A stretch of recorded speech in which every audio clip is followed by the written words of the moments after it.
காணாமத்தின big pass வந்துட்டு வெளியே போகணும்னு சொல்லிட்டு இருக்காரு. ஸோ அதுக்கு மெயினாக ரீசன் சொல்கிறேன், இந்த வீடியோவில் கடைசியாக பாருங்கள். போன வீக் தலையான காணாமத்தை பார்த்து வந்து மேலே நிறைய ப்ரெஷர் காணாமத்து மேலே. ஸோ அது சரியில்லை இது சரியில்லைன்னு சொல்லி நிறைய பேர் பார்த்து வந்து காணாமத்தில் ரொம்ப டார்கெட் பண்ணியிருந்தாங்க. ஏன்னா அவங்க தான் பார்த்தீங்கன்னா வந்து டைட்டில் வின் பண்ண சான்ஸ் ரொம்ப அதிகமாக இருந்துச்சு. ஸோ இதை தெரிஞ்சுக்கிட்டே பிக் பாஸ் ஹவுஸில் பார்த்து வந்து ரொம்ப பேர் டார்கெட் ப்ரெஷர் பண்ணி காணாத நேம் வந்து ஒரு கீழே தள்ளிட்டாங்க.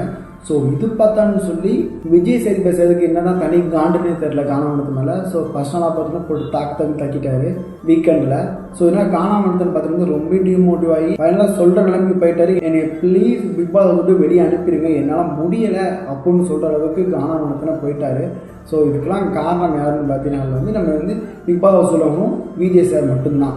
ஸோ இதுலேருந்து காணாமத்தை என்ன சொல்கிறாங்கன்னா, ஸோ இந்த வீக் பார்த்தீங்கன்னா வந்து அவங்க ஃபேமிலி மெம்பர்ஸ் உள்ளே வரான்னு சொல்லியிருக்காங்க. ஸோ காணாமத்தை என்ன சொல்லியிருக்காங்கன்னா, என்னோடய ஃபேமிலி நான் பார்த்தே ஆகணும், என்னோட குழந்தைங்க என்னோட மனைவியெல்லாம் சீக்கிரம் வாங்க அப்படின்னு சொல்லியிருக்காங்க.